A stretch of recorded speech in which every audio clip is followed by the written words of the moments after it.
think you moving. It make you definitely feel think like you're you moving. moving. Okay. Also with that Harry Potter ride, that fucker. Oh, yeah. I was like, nah, I can't do that. But I saw That's my a fun family. ride. You got on it? Oh, yeah.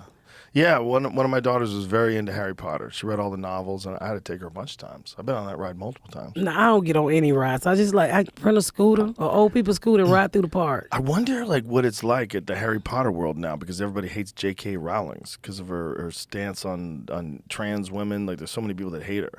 I wonder if they've rebelled against Harry Potter world. Probably have. What did she say? I don't think it was that unreasonable. It was something about biological men never being women. It was something to the tone of trying to preserve the idea of being a woman. What did she say that was so questionable? Was that the whole thing when trans people, men was talking about being, they need to get rid of the song "Natural Woman" by Aretha Franklin? You seen that whole thing? I have seen that stupid shit. Yeah. There's a lot of stupid shit going on with that, because what it is like men, biological men, behaving like men in women's spaces. So they want to take over things. That's what you see. I don't agree with them being in sports. I mean, no matter no what, fucking way. Your wig, and I support you 100%. So what did she say? Okay, people who menstruate, in quotes.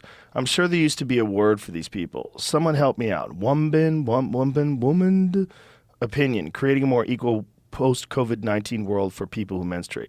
So what she's trying to say is that saying things like people who menstruate, like you are eliminating the idea of being a woman, because now you're saying that anybody could be a woman. And so she says here, if sex isn't real, there's no same-sex attraction. If sex isn't real, the lived reality of women globally is erased. I know and love trans people, but erasing the concept of sex removes the ability of many to meaningfully discuss their lives. It isn't hate to speak the truth. See, what she's saying is not unreasonable.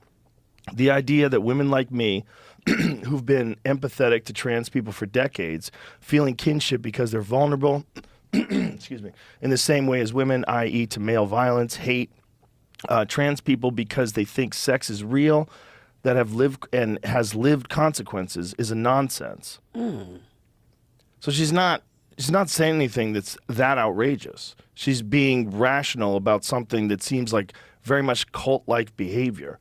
You're trying to eliminate the term woman. She says, I've never felt shouted at, ignored, and targeted as a lesbian within our supposed GLBT community as I have over the past couple of years. Anonymous letter from a terrified lesbian. Yeah. Well, so they're trying to say that she's a TERF, which is a trans exclusionary radical feminist. So a radical feminist who doesn't want trans people to be in feminist spaces. And there's a lot of women that think that women's spaces should be for biological women, and that when you let biological males into women's spaces, even if they say they identify as being a woman, oftentimes they have, first of all, they're not biological women. And like the one who was in prison and got the women pregnant. Yeah, 2 women pregnant. Or these fucking athletes that are breaking records, which is just insanity. And wasn't they boxing? Wasn't the trans women boxing in the women lead also? There was one MMA fighter. It was an MMA fighter that fought 2 women, 2 biological women before and beat the shit out of them. And beat the fucking shit out of them before people knew that she was a biological male. She didn't tell anybody. So she fought 2 fights with these biological women, with these women not knowing that she used to be a man for 30 years, and even fathered a child. It's cult thinking. Wait a minute. The trans fighter fathered a child. Yeah. So who the fuck told on him? I don't know what happened, how it got revealed, but then it was just a giant outrage.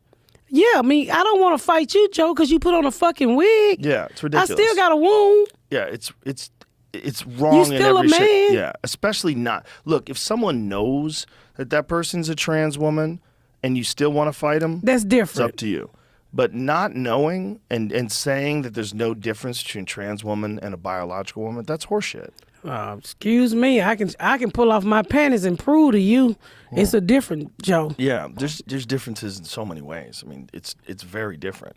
Yeah, my shit come off sticky. I like how you said, woo, like you did the laundry before. So that's what they're mad at. That led to this giant backlash. But it became a thing where people can just say J.K. Rowling is transphobic, and they probably don't even know the quotes, and they just attack her online. So she's always defending herself, and they're always attacking her. It's like, But I'm quite sure they still support her. Every time I go there, I go to Harry Potter Land. well, I'm sure enough people. Look, it's one of the most successful book Books. series of all time. I think they're getting ready to do movies, aren't they? They've done a shitload of movies on Oh, Harry yeah. Potter. They're redoing it They're doing another as a version. TV show, I think. Yeah, I just heard Like something. Each book is a season or so. I don't know. I wonder if they're gonna wokeify it. Oh, They're yeah. gonna fuck it up. They're not going to. Who that woke will fuck up some shit, won't it? Boy, look at Bud Light.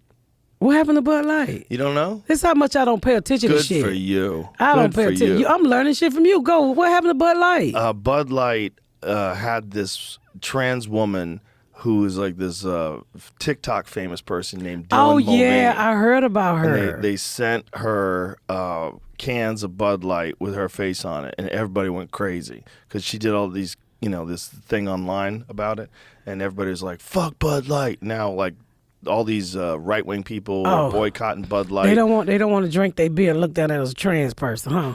Well, it was that, and it was also the person who was running the campaign said something about fratty senses of humor, that the beer was out of touch, and that they wanted to be more inclusive. So they were like basically like shitting on all their old fans of Bud Light, all the people who were their customers. They were like talking down to them. She was saying, well, we need to bring in, the brand is dying, it's not inclusive, we need to make it more inclusive. And by inclusive, they decided to go with this trans person who's an attention whore. And like, this is like, look, day 365 of womanhood, my face is on a can. Like literally, we'll say the days he's been a woman. Like day 365 of womanhood, like seriously. Oh, he just turned into a woman? Yeah, real recent. And why is it, Bud Light put him on the cans? Not only that, like other companies have done stuff with her. Him, they. I don't know how they represent themselves, but like I think it was Maybelline did something. Now people want to boycott Maybelline. God is it Maybelline? damn. Hey, world, could I just say something to y'all? Trans people Make sure got to it eat wasn't- too. Just check. Yeah. Trans people got to eat too. But it's also like these companies don't really, they're just doing it because they think that's the hip thing to do. They're doing it because they think that somehow or another it's going to connect. Like people are going to go, yeah, we're going to support Bud Light now.